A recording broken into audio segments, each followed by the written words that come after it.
Arena can be really difficult if you're a free-to-play player. I mean really difficult. It can be the hardest thing in the game. And on top of that, if you look at the missions often require you to do Arena in order to continue. In fact, a lot of these missions actually require you to either level Great Halls to a level that takes a lot, or in fact hit a rank in Arena depending upon which mission you're trying to do. And for that reason, what I want to do today is teach you guys how to build a free-to-play Arena team that anybody at any level can work towards and build fairly quickly from a new account. We're going to be doing lots more free-to-play guides, so if this type of thing seems interesting or helpful for you, consider liking the video if you want to help me out, and if I've earned your subscription by the end of the video, that would be great. Let's go ahead and get into it.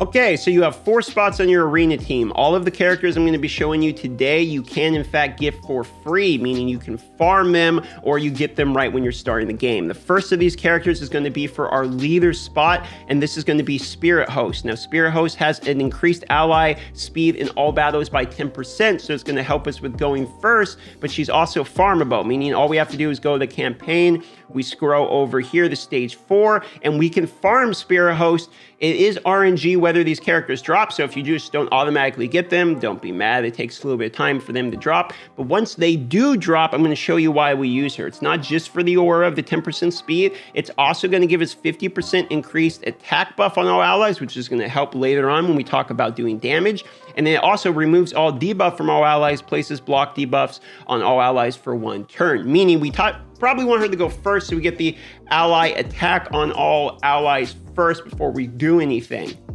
Well, that's great, DM, and we might have a leader with increased ally attack, but now what? Well, next we're going to want to decide who our damage dealer is going to be, the person that's probably got the best AoE on the team, and that for me is going to be Kel, and we're actually going to have him not go next. We're having him be in the 3rd or the 4th slot, and there's a reason for that, okay? You can have Aetho, Galuk, you know, really Elaine, anyway who's your starter can be this person, and this is going to be your damage dealer. Now, they're not going to go after the Spirit Host. We need somebody else to go before them, and that is, if you're jumping ahead, you may know, we need an AoE defense down. We need somebody who is able to put a breakthrough on their defenses so we deal more damage with our AoE, or that way we can try to one-shot them. And if we go to stage 9, there is a character that's farmable called War Maiden. War Maiden is one of the best characters you can farm for free. Let's go through her moves. Not only does she do a 2.5 poison on the basic, so it helps a little bit with clan boss, but look at this. Attacks an enemy, places 50% increased buff on this champion, and places an extra hit if this attack is critical. The extra hit cannot be critical, so you get a little bit extra damage, you get her own increase. But this is the whole reason we're using her, okay? Take a look. Attacks all enemies, 75% chance of placing a 60% decreased defense debuff for 2 turns. That is the heavy form of decreased defense, which means if we get this to attack all enemies first, we get the decreased defense, then when our starter goes, we're going to do significantly more damage. The bonus thing about farming for War Maiden, also from the stage, is that when we farm her and get additional versions of her, we can use them for books to make this 100% chance for decreased defense. That's very important. Plus, she is the opposite affinity of the starters, so you do get, I would say, sort of synergy there, where if one person can hit weak, the other one kind of can't. So at least you are getting AoE damage on both forms of the equation there. So you're going to farm her next, okay? So far, we've got Spirit Host, War Maiden, and our starters, so we need 1 more. Now, War Maiden can take a really long time to farm. Unfortunately, if you don't get her in your first pass through on the campaign, when you're going through the normal, hard, brutal, nightmare and all that, you might need to sit and farm it for a little bit. That's what I'm currently doing. And then you might need the books too, right? So you might need to farm a few versions of her. Something you can do too for that 4th spot I've seen is you can literally just run double War Maiden if you want, like 2 5-star versions or however far you want to level them up. So that way you get twice as many of the decreased defense downs, and you don't really have to book her fully, because you would need 4 more versions of her to get the book, and that's if you got perfect RNG. So you could, for the 4th spot, put in double War Maiden as well. I've been unlucky. I don't have the War Maiden yet on the free-to-play account, so I'm going to use a different character and substitute, but the concept is still exactly the same and follow along with the 4 characters that I've mentioned. If you don't have War Maiden, What you can also do is put in your next best AoE attacker. I have a 4-star level for the Lua. She has an AoE. I'm just going to throw her in place of the War Maiden temporarily. She will get removed and a War Maiden will be added as soon as it drops. Unfortunately, it's not here at the moment. So just pretend for the moment this is War Maiden, okay? Now moving on, we do have a 4th spot and you're like, damn, we need a 4th available one. Now this is where you have a few more options. You can run the double War Maiden if you get lucky. However, one thing I personally really like to do, especially in the beginning, is prepare yourself for the fact that you might not be first all the time. And let me show you how you can do that. If you go to your champions, and you can do this with just the login rewards, is the great part about this, because the daily logins have it right here on day 23. You receive on day 23 a shield artifact set. Now, what the shield artifact set does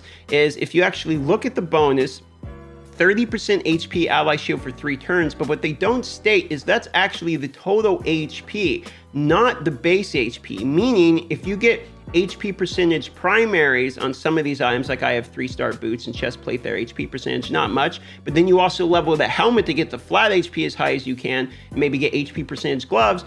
You can see I have 15,000 health right now at level 40, unmastered, undescended, all that, without even a ring or anything. So what that means for us is, because it's 15,000, we're getting 30%, is I'm getting 4,500 shield placed upon my Kel, as well as my other characters. Kel only has just about 18,000 HP. So that is a huge bonus of additional defenses. So let me show you what essentially that looks like, okay?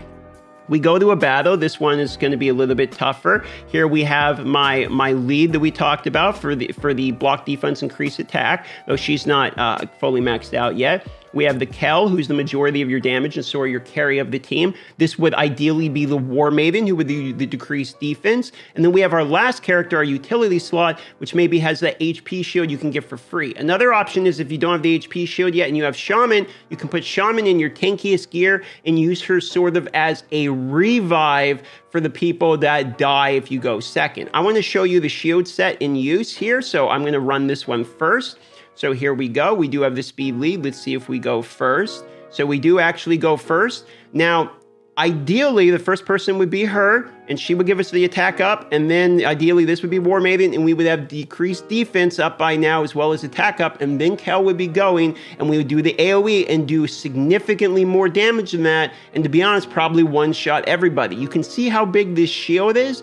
And because it's a flat shield, even your weaker characters will have a larger health bar, because it's just 4,500 static across, and that helps quite a bit. And then you can use your second character if you don't have War Maiden or something for your second AoE. And this is sort of my utility character, for instance. Reflect damage is up and a little bit of continuous heal, so you can have a healing or something for your second point.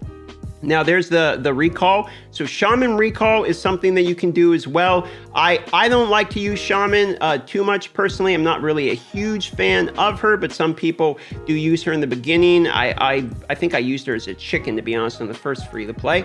And there you go. That's basically how the team works. It's pretty simple. Granted, I need to get the War Maiden myself, and you're going to see tons and tons and tons of the exact team I'm talking about.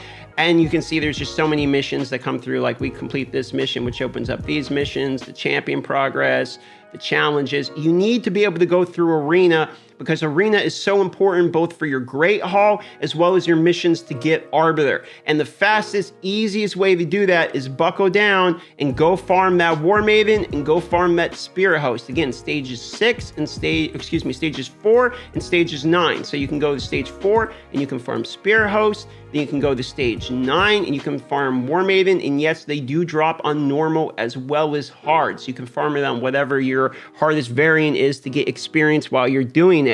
Quick tip, when you're farming something, shields sell for the most. So I typically farm on this stage 3, just so I can get more silver by selling it. However, the boot stage 6, does give slightly more experience. When it comes to what actually gear you're going to use, I prefer the starter gear on my damage dealer, the lifesteal gear. You're going to need that anyway in order to farm campaign. And most of the time, if you look at it, you're going to, it's not most of the time, you are going to get these stats. They're predetermined. You're going to get attack play, attack percentage chest. You're going to get crit rate, You're going to have crit rate gloves. You'll get the weapon that have attack percentage and crit rate, and you're going to get speed, HP percentage, crit rate on some of them as well. And for that reason, this is actually a pretty decent set because you get crit rate. If you look at my stats on just with the starting one, 182 speed, that's almost plus 80 speed. I got 93% crit rate, almost 100 there, and then we got some bonus crit damage as well. This is not bad for the starting gear, and I don't have a crit damage necklace or anything like that yet. So you will want crit damage necklaces on your damage dealers, but then we're gonna have to talk about Spider, and most times people are more having difficulty at Spider right in the beginning of the game, so you might not get that for a while. So don't worry too much, the necklaces will come. Now, in terms of your other characters, you're going to actually need your spirit host to be really fast, and I do recommend complete speed sets on her. So you just put 6 pieces of speed gear on her. You're gonna have to go farm it or something, as much speed secondaries as you can with speed boot primaries. You need her to go first to get that increased ally attack, and then your War Maiden or whoever's gonna be your defense down character, you're gonna actually need accuracy on them so you can land that defense down. For that reason, you're gonna want them 6-star, fully ascended, fully mastery. The team we built, Spirit Host doesn't have to go past 5-star. War Maiden doesn't have to go past 5-star, but if you don't go past 5-star, you probably want to put an accuracy primary chest plate on her, and then the rest you want to be in enough speed that you're going to go before the Kel, and then Kel is really your damage dealer. So in the beginning, just kind of build them the best way you can with the gear, but unfortunately, in the beginning, it's really hard to get the gear perfectly optimized. Shield set on one person, accuracy on the War Maiden, which is just faster than the Kel, and then just pure speed on your Spirit Host. In terms of priority of who gets maxed first, it's going to be Kel or Aetho, whoever your starter is, 100% gets completed first. Then if your bonus character, like for instance, my Lua, if that character is nuts, you max that character out. Otherwise, it's War Maiden, then your third character, and Spirit Host almost always gets left at 5-star, so you can use her as a chicken later. You don't really need her maxed out.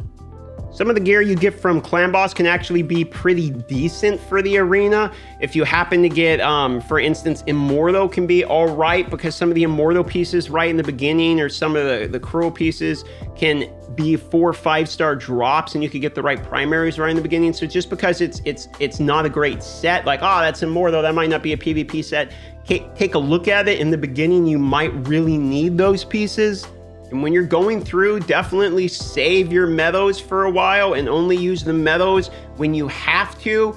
For instance, the Great Hall, you really don't want to spread it all over the place because you need to focus down on one individual point for the mission. So sit on your meadows and don't use them. Feel free to use the forge, but be careful with your hammers too. And that should probably wrap up all the beginner points for this arena video. I was looking at the wrong camera for a second. I thought I was gonna go that way, but I'm this way. So leave a like or subscribe if I've earned it. And hopefully this helped out some of the new free-to-play people on your arena team.